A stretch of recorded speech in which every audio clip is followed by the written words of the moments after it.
Во изминатиот период, откако во минатата година се спроведоа изборите, ние останавме фокусирани на реализација на програмата која што претходно ви ја презентиравме и за која што вие изразивте доверба.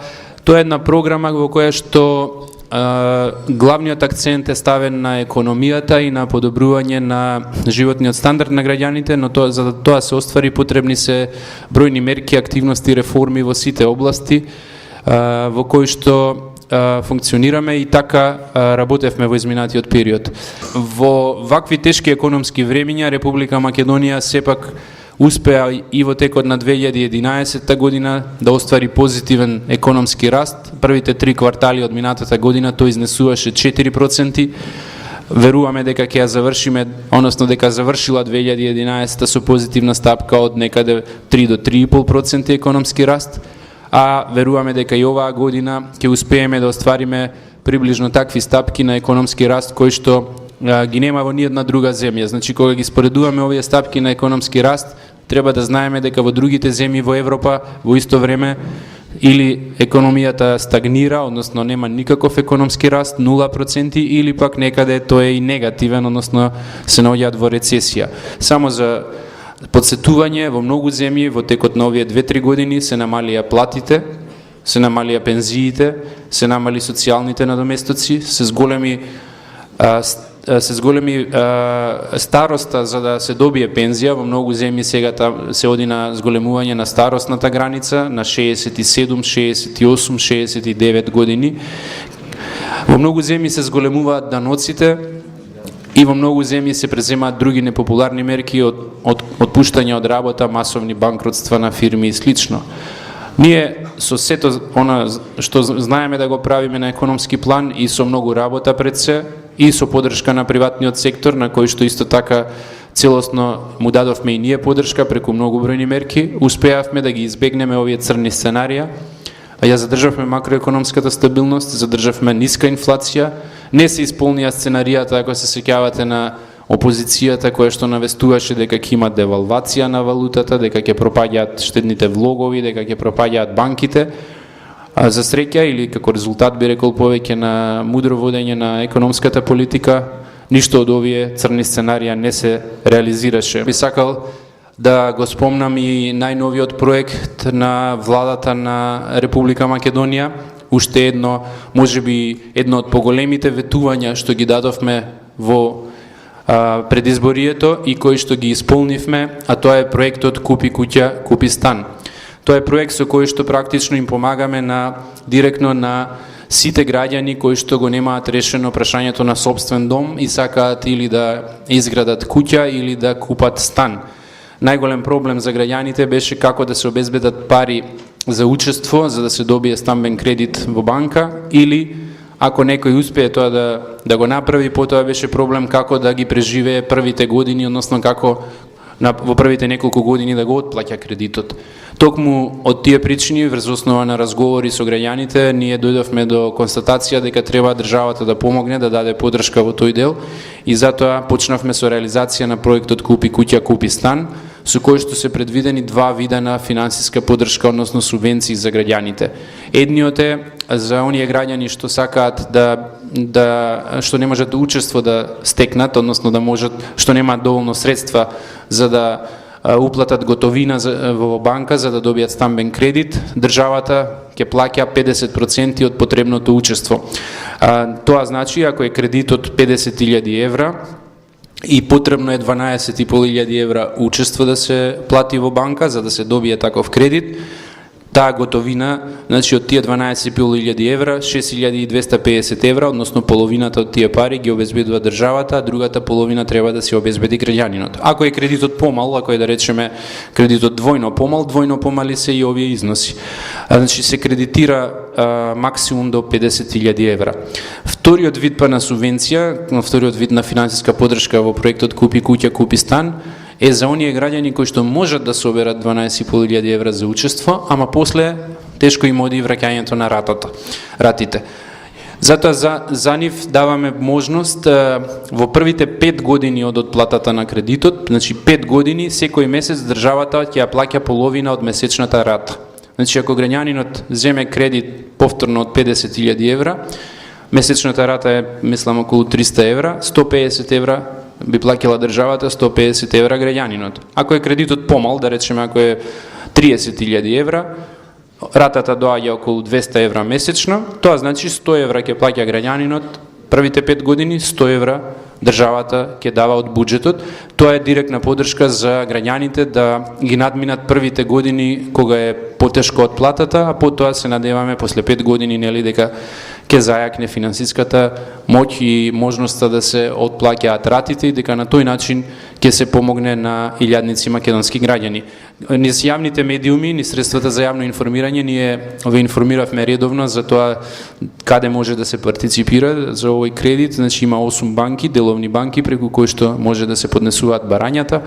И во буџетот имаме издвоено околу 4 милиони евра, односно 240 милиони денари оваа година, со кои што веруваме дека преку 2.500 граѓани на Република Македонија ќе дојдат до сопствен дом. И овој проект ќе биде повторуван потоа секоја година, што значи дека е долгорочен проект, значи оние што нема да стигнат во прв период да аплицираат, не можат да се одлучат или немаат доволно документи, ќе можат тоа да го направат во следниот период, бидејќи проектот ќе трае и во следните години. Што е битно е дека само граѓаните што по прв пат го решаваат прашањето на сопствен дом имаат право да аплицираат. Значи овде таргет група, односно граѓани за кои што се предвидени овие средства не се оние кои што веќе имаат сопствен дом, па сакаат да го зголемат, да го прошират, туку оние кои што немаат и кои што прв пат сакаат да го решат ова прашање. Тоа значи луѓето кои што живеат во заедница со родителите, ако куќата гласи на родителот и сега синот оформил семејство и сака да подигне еден спрат, а го нема претходно на свое име решено тоа прашање, значи нема ништо на свое име, тогаш може синот да аплицира, претходно треба родителот да му го пренесе правото на градба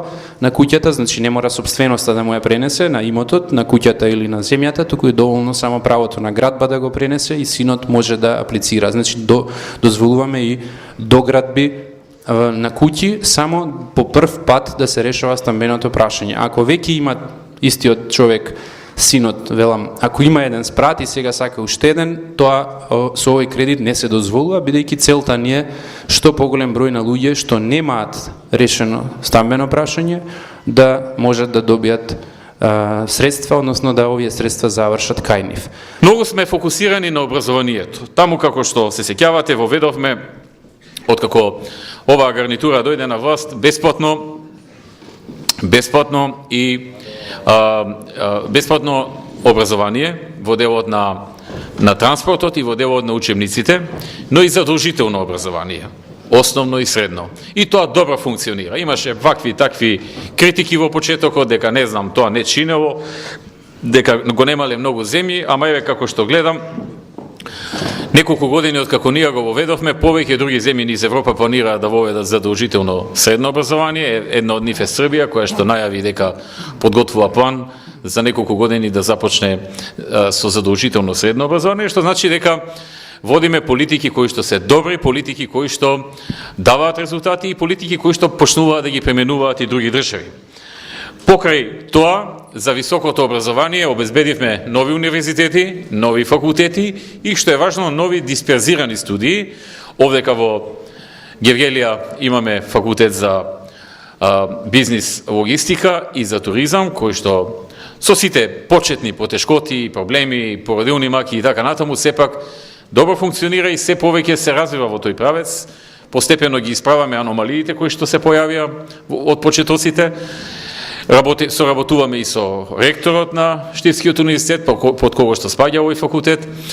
Факултетот веќе отвори дисперзирани студии во Скопје, таму знам дека има голем интерес, се запишуваат многу студенти. Отвори дисперзирани студии во други градови, така што се развива еден добар факултетски центар овдека во Гевгелија, што помага многу на луѓето што живеат тука, да со речиси никакви трошоци практично или со многу ниски трошоци дојдат до можност за собирање на знаење и за високо образование, што во овие времиња кога поттикнати од сите наши кампањи и од сите услови кои што ги дадовме за високо образование, практично веќе почнаа 99% од студентите во Македонија, односно завршените средношколци, да се запишуваат на студии. Што е револуција за Македонија која ќе се спореди пред 5 или 10 години, кога многу помалку процент од населението се запишуваше на факултет, или пак споредено со периодот од 2002 година, кога тогашниот попис покажа дека само 6,5% од населението има високо образование, а дури 53% има основно или помалку од основно, и во таа група влегуваат и тие што немаат ни основно. Така да споредено со оваа револуција што сега ни се случува, каде што дури 99% од средношколците матуранти започнуваат да студираат, тоа е навистина огромен напредок и на долгорок гледано ќе биде голем капитал за земјата. Не само за тие индивидуи, личности што ќе завршат, туку и за целата држава ќе биде капитал ако има голем број на луѓе кои што имаат високо образование и поголемо знаење. Така што се покажа огромен интересот за овие нови факултети низ Македонија и за дисперзираните студии. Младите многу ги користат, почетните аномалии постепено ги исправаме и добиваме се посилни и посилни институции. Еве го Штипскиот универзитет на најновата ранг листа која што е направи универзитетот, најпознатиот универзитет по правење на рейтинг листи во светот, а тоа е Шангајскиот универзитет, објави дека за кусо време Штипскиот универзитет дојде на второ место, односно на трето во државата, после Киро и Методи и после Штуловиот универзитет во Тетово, така што тоа е своевиден успех за 4-5 години да се искачи на така висока позиција во конкуренција од околу 20 универзитети во Република Македонија. Така што, вложувањата во образованието ќе продолжат и понатаму. До сега од вкупно предвидените 190 лаборатории набавени се приближно половина. Тие многу им помагаат и на студентите, но и на професорите, и на научните работници, а јас посакувам се повеќе да им помагаат на приватните фирми, на бизнисот, затоа што нема да мора да одат во странство, да испраќаат мустри од своите производи за да добијат некој сертификат, туку доволно ќе биде во домашната лабораторија, која што има акредитација или ако ја нема сега ја добива, да можат со многу пониски трошоци да добијат одреден сертификат за квалитет и слично.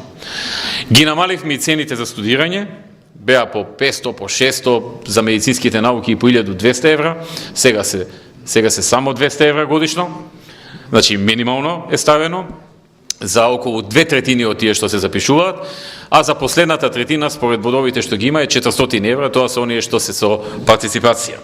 Сега имаме еден нов проект што многу може да им помогне на оние што се понапредни млади лица, кои што имаат доволно капацитет да бидат прифатени од некој од најсилните универзитети во светот. Имено, неодамна објавивме програма за секој млад човек во Македонија, за секој граѓанин во Македонија, кој што ќе биде примен на еден од првите 100 универзитети според ранг листата на Шангај во светот, или во областа на техничките науки на еден од првите 200 универзитети.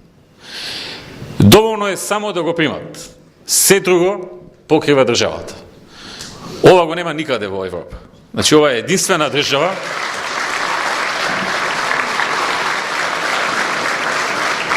Македонија станува единствена држава во Европа која што му нуди на секој свој граѓанин, кој што заради своето знаење и капацитет, доколку аплицира на некој од 100, односно 200 во технички науки, највисоко рангирани универзитети во светот, и ако го примат, тогаш владата му ги покрива трошоците за стипендија, за школарината, таму се плаќа по 20, 30, 40, 50, на некои 70.000 евра годишно, само на универзитетот се плаќа. Второ, му се покрива осигурувањето здравствено и секакво друго. Трето, патот од таму и назад, сместувањето и што останува? И да учи. Да. Единствена обврска е да ги земе година за година, значи да не повторува година. Тоа е прво. И второ, кога ќе заврши, да дојде назад во Македонија најмалку дупли број на години колку што поминал таму. Например, ако факултетот бил 4 години, после мора да живее во Македонија најмалку 8 години да работи. Дали во државен, дали во приватен сектор, но неговото знаење стекнато таму да го имплементира тука, во Македонија. пред една година, ставивме рокови за судиите. Во Законот за парнична постапка се предвидува рокови за се. Откако ќе дојде тужбата, има рок за колку дена мора да се распредели до судија, кој судија да работи. И распределувата е автоматска, односно преку компјутер, софтверска. Откако ќе ја прими судијата, за колку дена мора да закаже рочиште. Ако рочиштето се одложи, за колку дена мора новото да биде. Ако не се одложи, ако треба второ рочиште, за колку дена мора да го закаже второто рочиште и така натаму и така натаму. Значи, за секој чекор, судијата доби рок. Ако не го испочитува рокот, председателот на судот е должен да го извести судскиот совет и судскиот совет е должен да изврши увид и да постапи со санкција, со казна. Казната може да биде разрешување на судија. Ако пак председателот на судот не го извести судскиот совет дека еден од неговите судии го пречекува рокот, а судскиот совет дознае по друг пат, например од преставка од граѓанин, тогаш судскиот совет има право да го разреши председателот на судот. Тоа се новини во законот кои што е добро да се знаат и да се користат. Веќе не значи ако има закон дека секој ќе го почитува. Ама што повеќе луѓе го знаат законот, толку подобро, бидејќи ако го користат, ќе ги натераат на некој начин судиите да внимаваат повеќе на тоа. Исто така се предвиде и така наречено кариерно напредување. Прво, за да се стане судија од следната година, нема да може одма заврши у факултет, ајде, судија. Некој дури и директно апелација ќе отиде у врховен во минатото, така можеше. Сега ќе биде вака. Прво мора да заврши, да се запише прво мора на Академија за судии и обвинители. Таа е во Скопје, Академија. За да се запише, треба да исполни многу услови. Прво, треба да има завршено правен факултет и магистратура по право и двете да ги има со најмалку просек 8. Второ, треба да полага стручен тест, бидејќи има факултети што многу лесно дават и 8 и 10. Треба да полага стручен тест, да се провери неговото знаење. Ако го положи стручниот тест, треба да донесе диплома дека знае англиски на ниво на 71 бод месечини од TOEFL, значи меѓународна диплома, или соодветни други меѓународни дипломи, не домашни, само меѓународни, каде што не може да се ургира, да се потплати врски, пријатели и така натаму. Значи, или знае или не знае англиски. Ако не знае, ќе седне, ќе научи, ќе полага, па после ќе дојде за судија. Трето, треба да полага психолошки тест. Да видиме дали е здрава психолошка личност. Не може судија да одлучува за судбините на илјадници луѓе, а да има психолошки проблеми. Затоа што ќе одлучи погрешно. Ќе им го зацрни животот на некои луѓе. Значи, психолошки тест и последното е тест за интегритет. Личноста што сака да стане судија, односно да се запише на Академија за судии и обвинители, мора да биде личност со силен интегритет, да не потпаѓа под влијанија, да не е човек што ќе биде лесно подмитуван или што ќе потпаѓа на врски, пријателства, роднински или не знам какви други ургенции. Кога ќе го положи и тој тест, тек тогаш, ако се квалификува во првите, например, ако прима, оваа година се примаат само 20, значи ќе треба најмногу бодови да има за да влезе во тие 20, тогаш може да почне да учи академија. Значи треба прво факултет, па постдипломски, заборав една работа. Треба 2 години да работи у пракса како правник, да работи, да осети малце од другата страна како е. Не цел живот судија да биде само. Да работи у банка, у фирма, правник, да види како изгледа од другата страна. Па тек тогаш може академија да запише. Кога ќе запише, треба да ја заврши, и таму има испити, и се полага, пракса има и така натаму. 1-2 години е тоа. И тогаш се квалификува за да стане судија. И ќе стане судија прво во основни судови. Не може директно во врховен. Кога ќе стане во основен суд, мора да е најмалку 4 години, односно, се извинувам, 6 години во основен суд. Не, 4 години. Најмалку да е во основен суд. После 4 години се квалификува да може да напредува, да оди во апелационен, например. Меѓутоа, неговата работа цело време се бодира. Секој негов предмет што ќе го реши добива бодови. И за квантитет, и за квалитет. Значи, и колку предмети решил, но и како ги решил. И сега ќе си речете, од кај знаете како ги решил. скоро секој од тие предмети оди на погорен суд. А ако му се негативно одговорени на погорен суд, му ги вратат назад, како лошо пресудени, тогаш добива минусни бодови. А ако погорниот суд му ја потврди пресудата и Врховниот исто така, тогаш добива повеќе бодови. Така што, бодовите од квантитативниот дел, значи број на пресуди, и од квалитативниот дел, колку од нив се прифатени на повисок суд, како и други бодови во врска со неговото однесување и така натаму, го ставаат на една ранг листа и него и сите други, и највисоко рангираниот, кој ќе се ослободи место во апелациониот суд, по автоматизам се назначува за член на апелациониот суд. Така што, тоа се новите правила што ги ставивме, има и многу други, јас сега ги излекувам овие најважните.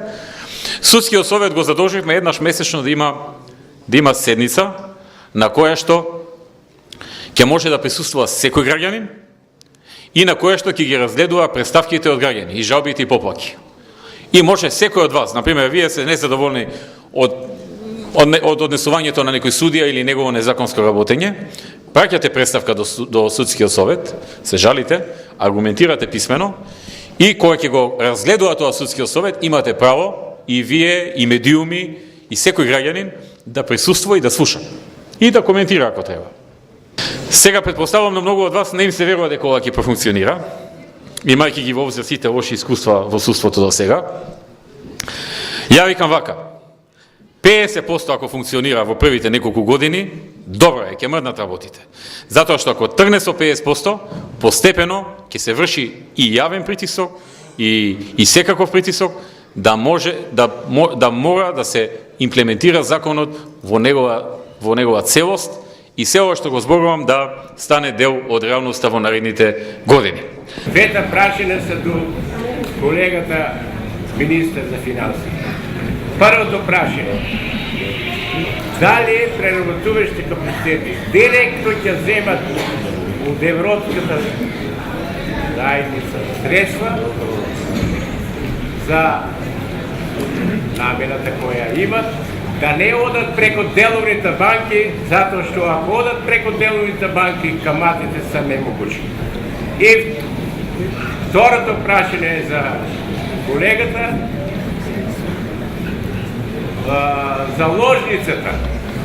Пред некој ден изгласивте владата на Никола. Зошто не делува за сите правни субјекти во Република Македонија? Благодарам. Одговорите се следните. Првото прашање е дали преработувачките капацитети ќе можат директно да добиваат средства преку Македонска банка, претпоставам за поддршка на развојот е прашањето, а не преку деловните банки.